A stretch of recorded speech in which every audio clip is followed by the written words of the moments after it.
fans, welcome back for another week of the 531, where we take our top 5 list on a particular subject, vote it down to a top 3, and then debate that top 3 down to a top 1. And this week, if Conrad listened to our podcast, he would be popping huge because we are talking belt designs. Dave, do you think it'd be fair to say that to some degree, if you're a wrestling fan, you're a belt mark to some degree, whether you're a huge fan of the belts or you're just you like a couple of designs? It's one of the main things in wrestling. I would say for the most part, yes, that's true. I'm probably an exception to that rule. I'm not a huge belt guy, believe it or not. I'm not a belt nerd. There are a couple of belts I like. If you prod me, I'll go, oh yeah, that's got some nostalgia. I remember that. But it's funny. I am a nerd when it comes to the idea of holding a championship. Even though it's a predetermined sport, obviously, they know I'm a mark for that. I'm like, nah, man, we got to go with Roman Reigns over Paul Orndorff. He had the fucking belt. That means something, brother. But as far as the design, I'm in the minority. I just struggle with it. Sorry, Conrad. I like that you like the fake championship, but the real belt that represents it, you're like, nah, I'm not a mark for that. Like, I'm a mark for the idea. Right.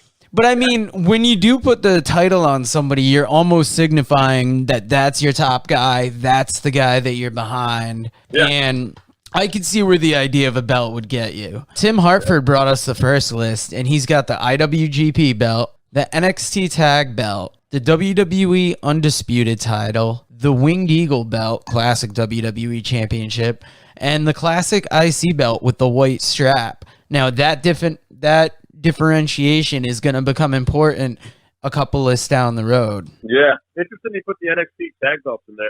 I don't think we're going to see a lot of those belts pop up, but I like it.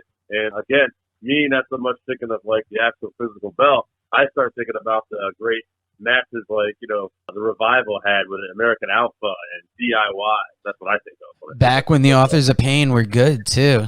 Yeah. I got Randy Osga hitting me with the Winged Eagle, Big Gold, the classic IC belt with the white strap, the Undisputed title, and the Smoking Skull belt. Okay, those are all good picks.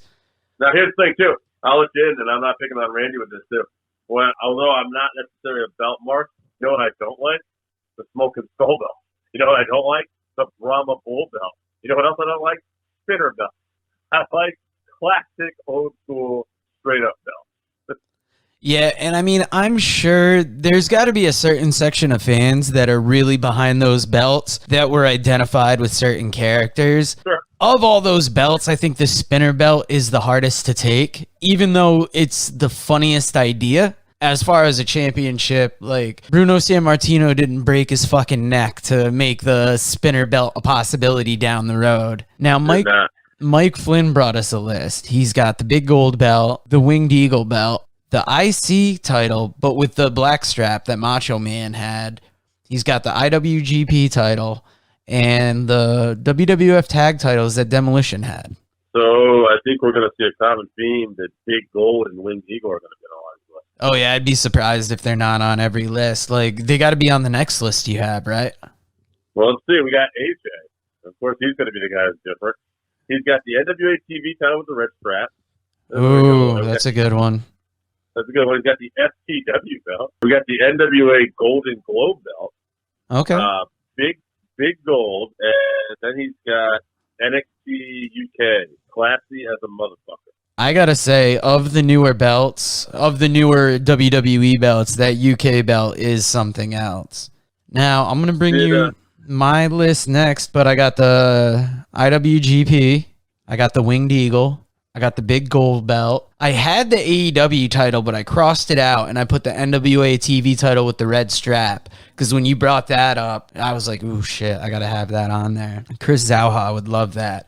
And the NWA title that Nick Aldis has right now, the 10 pounds of gold, Sweet Charlotte, just seeing the way he conducts himself as a champ and has that belt, it just has such an air of legitimacy, and it almost feels like he's bringing wrestling from a previous era into the present. I got to listen to Scott here. He's got, this one ain't going to shock you, the first two one anyway, Big Gold belt, Winged Eagle, and this is one where Scott went a little different. Lucha Underground Gifts of the Gods Championship. Ooh, that was a good concept for a title, definitely. Yeah, WWF Intercontinental Championship, Classic one. IWGP Heavyweight Championship, and an honorable mention because it wasn't a real championship, the $1 Million Belt. That's a good list. I will finish off then, I guess. I got Big Gold. I got Winged Eagle. I got the TV title with the red strap. And I wasn't sure what you really call it. Well, hold on. I actually have the white Intercontinental belt, but the belt I wasn't sure about. But the one Nick Aldis has, is that Charlotte, that 10 pounds of gold? Because that's on my list. That's what I called it. You could call it the current NWA title. I believe it's the classic NWA title. He's been referring to it as the 10 pounds of gold, Sweet Charlotte. So I've kind of gone with that iteration of it. You know what I call it? I call it the belt of the real world champion, Nick Aldis, baby. Big Gold and Winged Eagle are obviously going on. Final two, no doubt. IWGP was on a ton of lists. Yeah. So was that classic IC white strap. So let's put it up between the IWGP heavyweight title and the classic IC with the white strap. Now, this is almost a tale of two belts because IWGP would obviously have gained popularity within the last couple of years, and that's why it'd be in the forefront of all our minds. But that classic IC strap calls back to a time when we were like early fans, and it's got that more like sentimental time frame. So as much as I like the IWGP belt, I feel like the classic IC should go on. Okay.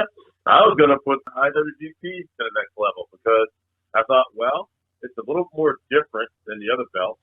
And at the end of the day, it's a very prestigious belt that is recognized as a world champion. That's a pretty good argument. Now you're making that choice for the classic IC a little tougher. Let's make it a little international. Let's make it a little. Let's have IWGP. It doesn't matter anyway because whoever's moving on in this case is getting fucking bounced.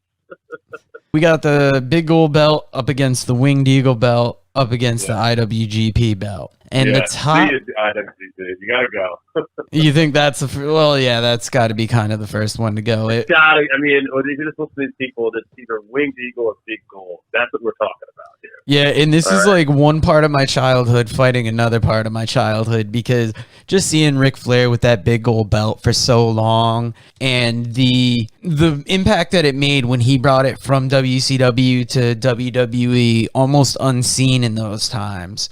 But the Winged Eagle belt was like the champion of the company that I watched the most for the longest amount of time. So that has a lot of sentimental value in a way, too. Let's put it this way. Let's look at it from an unbiased point of view. That Winged Eagle belt, right? It was the belt, okay, Hulk Hogan. It was the belt of the 1980s. It is the belt that most people saw at wrestling's biggest boom period other than the Attitude Era, right? It's the most recognizable belt. And it was in the beginning of that Attitude Era, too, I want to say. That being said, this is an argument about belts, all right? This isn't necessarily about the prestige, necessarily completely. This is also about the presentation and the look of a belt. And to me, which I'm not a belt mark, sizing it up, there ain't a better looking belt in the world than Big Gold. I'll put that belt up against any belt in boxing, UFC, anything. I'm a believer in the Big Gold. And it's one of those belts that it's almost showy because it's obviously the Big Gold belt. But of the belts that they've come out with in recent times, it's almost not basic, but a little less involved than other belts. You know, like there's not as much busyness going on the front of it. It's just a big old slab of gold. And you know what that music means, Dave? It means the Big Gold took the gold this week. Yeah, right.